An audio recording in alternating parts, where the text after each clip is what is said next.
I thank God for my life every day. A common theme among these religious sisters in Baltimore is joy. I just can't tell you how marvelous it is. You'd have to live the life. They're Catholic nuns, happy to live out their calling from God. To care for souls, many people might not like to. Some are old enough to remember when an obstacle to their calling was skin color. I lived right across the street from a group of nuns who were white nuns, and it was unacceptable at that time for me to join them. So I joined the Oblates. In 1958, Sister Brenda Cherry found a welcoming home with the Oblate Sisters of Providence, the first successful Roman Catholic religious order established by women of African descent.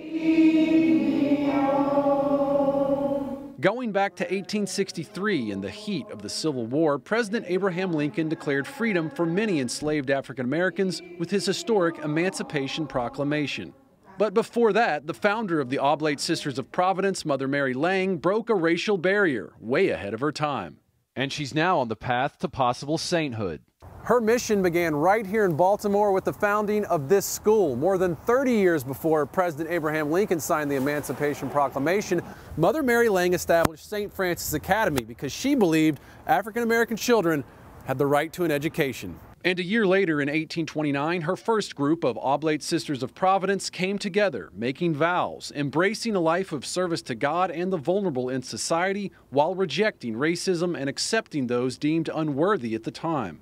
The first U.S. Catholic sisterhood to reject that racist and sexist notion that a woman born into slavery lacked the virtue necessary to enter religious life. Dr. Shannon D. Williams has learned a lot about the stories of Black Catholic nuns in the U.S. A history professor from the University of Dayton, she includes many of those stories in her own book, Subversive Habits. The story of how generations of African American Catholic women and girls fought against discrimination and exclusion to answer God's call on their lives. Williams is Catholic and she grew up with the faith, but it wouldn't be until adulthood and further research that she would learn more. As a child, and we were unaware of the existence of Black nuns in our church.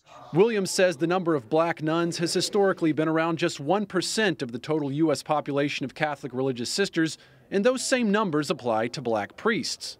So as a little child, I said, priesthood is for white. Even as a child growing up in Nigeria, Father Xavier Edit was initially unaware that he could become a priest one day. He went to a parish where the priests were white, missionaries from Ireland. If I am white, I would love to be a priest. Because as a little child, I was thinking that priesthood is for the white.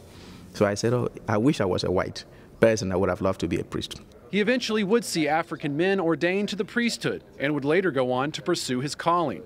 Father Edate is now the pastor of St. Francis Xavier in Baltimore, one of the oldest church communities in the U.S. where Black Catholics could come together and worship.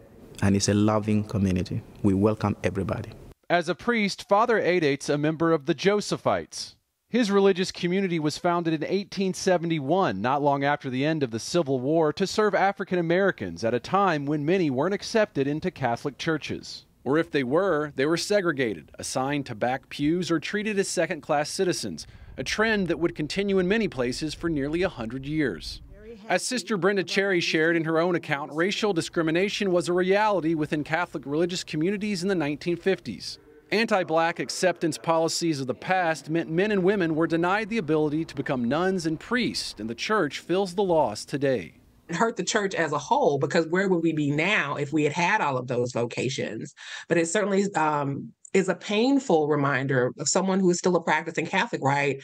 That for some people, race came before faith, when our Catholic tradition teaches us that faith comes before everything else. In researching for her book, Williams interviewed many Black nuns. She says it was hard to hear tough stories of discrimination, but inspiring to learn of a tenacious faith to follow God's call. They had to accept us because we weren't going to take any less. Always, God steps in. Providence, that's where we get Oblate Sisters of Providence. Providence will provide. And he did provide. Sister Mary Pauline was inspired to join the Oblates when she learned about the determination of founder Mother Mary Lang. A woman who is so determined, and I'm the type. I don't give up on things like that. Maybe to the Father, and to the Son, and to the Holy Spirit. Sister Pauline says she's faced some forms of discrimination herself, people questioning her ability to lead because of her accent. Following the gospel, she left her comfort zone, home and family in Ghana, more than 5,000 miles away, to join the nuns in Baltimore. But she often visits the same person Mother Lang did, Jesus, under the form of Eucharistic bread. One of the founder's quotes is, "Hasten to the Blessed Sacrament." Sister Mary Pauline follows that advice, and that is where she finds her strength. It is because of the tabernacle, the Blessed Sacrament. I put all my challenges. Today I'm smiling here, but you don't know, sometimes I go there and I cry. Serving African American Catholics today, Father Xavier Adid hopes his witness may inspire young people.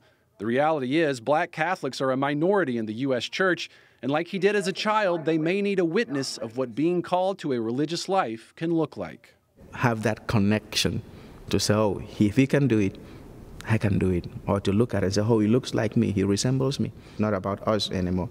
It's about what legacy are we going to leave for the younger ones. Mark Irons, EWTN News in Depth.